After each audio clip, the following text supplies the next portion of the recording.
Hours after Donald Trump halted Project Freedom, mysterious blasts were reported in Iran.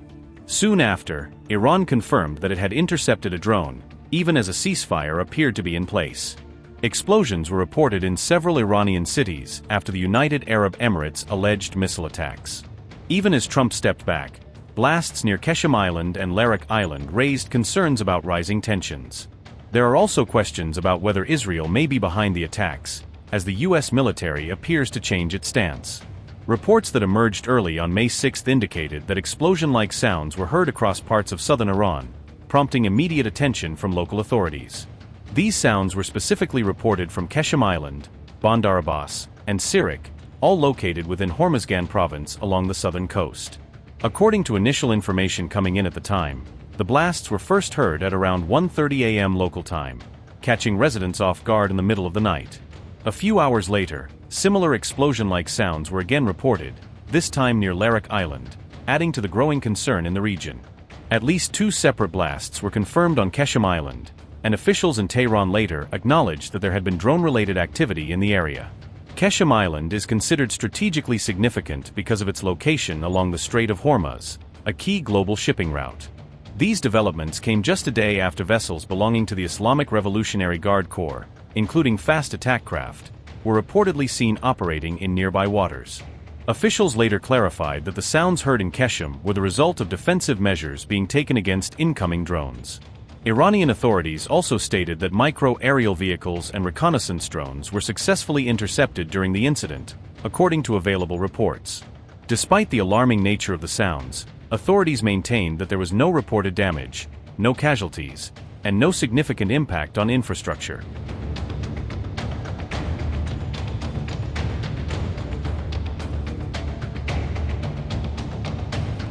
With peace talks going nowhere, Donald Trump suddenly moves to halt his much-touted Project Freedom in the Strait of Hormuz, signaling a sharp tactical pause in the US-Iran showdown. The White House now says American warships will temporarily pull back from active escort duty in Hormuz, easing direct confrontation even as tensions in the waterway remain high. Trump insists the pause in Project Freedom is only for a short period, presenting it as a calculated move rather than a climb down under Iranian pressure. The announcement dropped on Trump's social platform just one day after the operation began, prompting fresh questions about why the mission was dialed back so quickly. Donald Trump said, and I quote, "Based on a request of Pakistan and other countries, the tremendous military success that we have had during the campaign against the country of Iran, and additionally, the fact that great progress has been made toward a complete and final agreement with representatives of Iran, we have mutually agreed that while the blockade will remain in full force and effect, Project Freedom, the movement of ships through the Strait of Hormuz, will be paused for a short period of time to see whether or not the agreement can be finalized and signed," unquote. Trump frames the step back as proof that negotiations with Iran are making great progress, hinting that a broader agreement could be within reach. He also credits Pakistan and other mediating nations, saying they urged Washington to ease off militarily to give diplomacy room to work. Even with escorts paused, the US blockade on Iran's port stays firmly in place, keeping economic pressure on Tehran while warships step slightly back from the front line. The abrupt shift has fueled debate over whether Project Freedom actually met its goals, or whether it stalled before it could change realities in Hormuz. The Pentagon, meanwhile, stresses that recent clashes saw Iranian boats, drones and missiles destroyed, portraying the short-lived operation as a battlefield success despite the pause.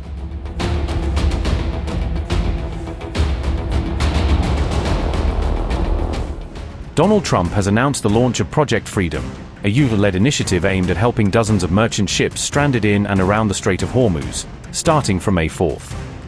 Trump described the operation as a humanitarian gesture, intended to assist neutral country vessels and their crews caught in the war zone, many of which are running low on supplies while waiting for safe passage. However, US officials later clarified to outlets such as the Wall Street Journal that Project Freedom would not involve direct naval escorts in the way his initial remarks implied.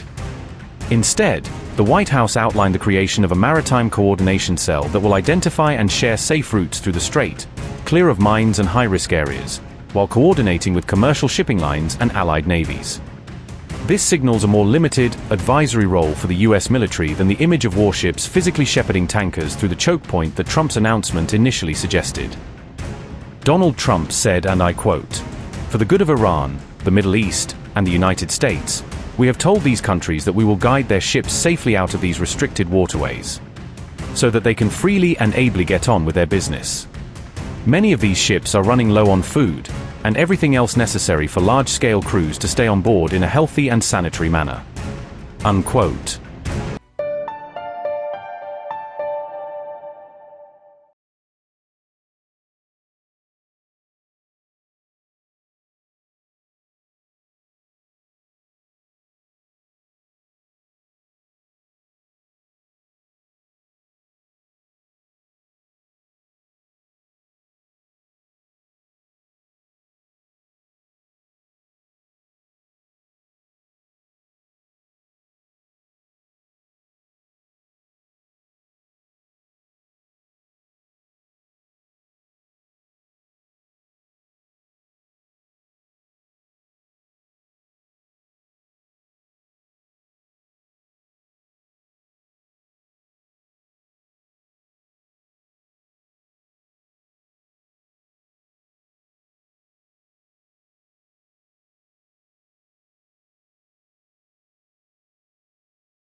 $25 crore गरीब गरीबी को परास्त करके बाहर निकले। For the good of our nation, let's work together and let's truly make America great again. The fastest news breaks. Requested PM saying that look, you will have to speak to Putin and to Zelensky. The biggest newsmakers. The relationship with India is probably the most important bilateral relationship the US will have for the rest of this century. The capital delivered quite an election result today. Expert analysis. The million-dollar question today is how to stop this dance of death. Ground reports. I'm standing at the crossroad of the Kumbh Mela. Behind me are more than 100 entry ghats. Long-form interviews. Exclusionary politics is reflected in Manipur case as well. You don't bother because this is a small state. Deep dive into burning issues. It's often said DRC could be the richest country in the whole world. It's because of what sits underneath. Why exactly did the US topple the Sheikh Hasina government? HD videos. We don't just break news, we break it down.